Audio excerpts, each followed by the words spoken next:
ITDP general సెక్రటరీగా ఉన్నారు parliament.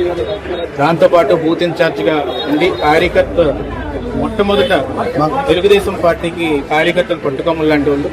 అలాంటి కార్యకర్తల్ని కుటుంబంగా నేను చూసుకుంటానని లోకేష్ గారు ఎప్పుడు కూడా చెప్పడం జరుగుతుంది. అయితే గత 5 ఏళ్ళు అపోజిషన్లో ఉన్నప్పుడు మెంబర్షిప్ లో కూడా టాప్ లో నిలిచి, భవిష్యత్ గ్యారంటీ కార్యక్రమంలో కూడా టాప్ లో నిలిచి, ఎప్పుడు కూడా ఒక స్టాంచ్ ఫాలోవర్ గా, ఒక నిజాయితీ అని ఫాలోవర్ గా ఈరోజు టీడీపీకి నిలిచిన వ్యక్తి వెంకటేష్ గారు.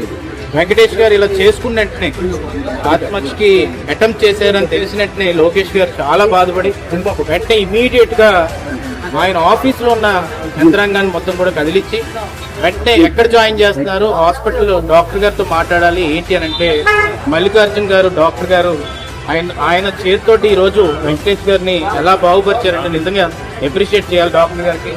ఎందుకంటే మీనాక్షి హాస్పిటల్ ఈరోజు మదనపల్లిలోని క్రిటికల్ కేర్ ఉండడం అనేది ఆశ్చర్యం కలుగుతుంది నాకు.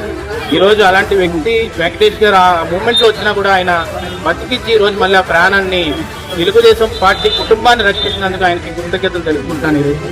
ఈరోజు ముఖ్యంగా ఎమ్మెల్యే గారు మొట్టమొదటి వెంటనే స్పందించి ఇక్కడికి, మదనపల్లి ఎమ్మెల్యే గారు ఇక్కడికి వచ్చి వెంటనే హాస్పిటల్ ఎక్స్పెన్సెస్ కూడా కట్టి ఇమీడియట్ గా ట్రీట్మెంట్ మొదలుపెట్టారు.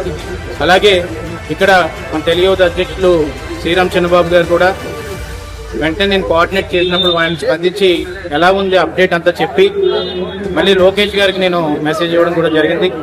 అందుకనే ఎమ్మెల్యే గారు వాళ్ళ సన్ కూడా ఫస్ట్ నుంచి కూడా ఫాలోఅప్ చేస్తూ ఎలా బతికించుకోవాలి వెంకటేష్ గారిని అని చెప్పి ఈ రోజు అందరూ ప్రయత్నించడం అనేది వాళ్ళందరికీ హృదయపూర్వక కృతజ్ఞతలు తెలుపుకుంటున్నాను.